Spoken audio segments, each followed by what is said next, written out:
Viral pengantin di Riau pasang foto prewed besar di pinggir jalan jadi tanda acara pernikahan, bak baliho kampanye.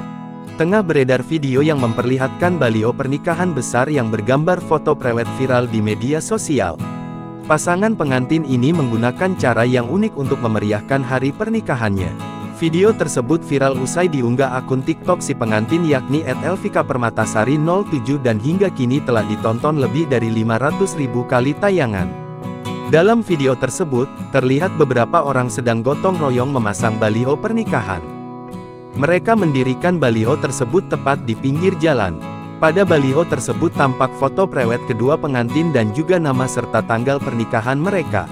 Baliho tersebut menjadi tanda acara pernikahan mereka yang biasanya pengantin lain menggunakan dengan janur kuning.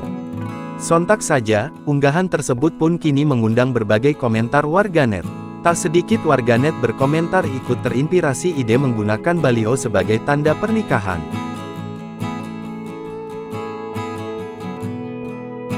Download Tribun X sekarang, menghadirkan lokal menjadi Indonesia.